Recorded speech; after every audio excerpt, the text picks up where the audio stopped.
Ramagundam corporation 6వ division Jangalapalli గ్రామంలో శుక్రవారం సాయంత్రం ప్రధానమంత్రి మత్స్య గాంధీ యోజన పథకంపై కేంద్ర ప్రభుత్వ సహకార సంస్థ ministry of cooperative Telangana Andhra Pradesh రాష్ట్రాల ఇన్ఛార్జ్ శ్రీనివాస్ ఆధ్వర్యంలో అవగాహన కార్యక్రమం నిర్వహించారు.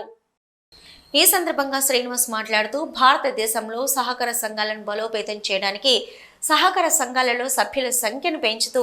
సహకార సంఘాలను ఆర్థికంగా బలోపేతం చేయడానికి ప్రధానమంత్రి మత్స్య యోజన పథకం తోడ్పాటును అందిస్తుందని అన్నారు. మారుతున్న టెక్నాలజీకి అనుగుణంగా సాంకేతికతను పెంచుకుంటూ అన్ని సేవలను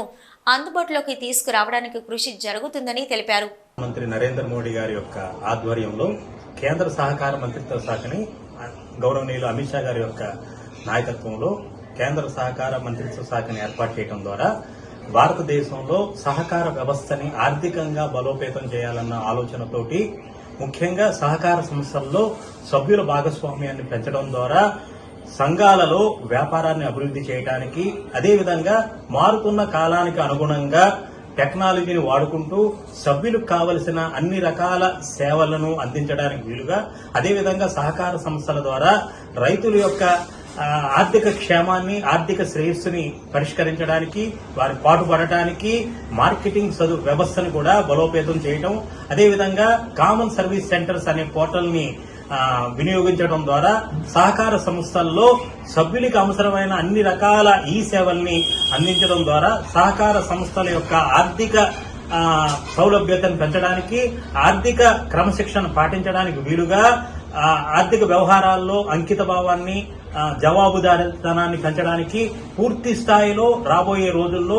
భారతదేశ వ్యాప్తంగా 65,000 సహకార సంఘాలలో కంప్యూటరీకరణకు భారత ప్రభుత్వం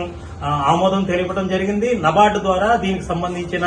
ఆర్థిక వనరుల్ని సుమారుగా 650 కోట్ల రూపాయలు భారత ప్రభుత్వం విడుదల చేయడం జరిగింది. అనంతరం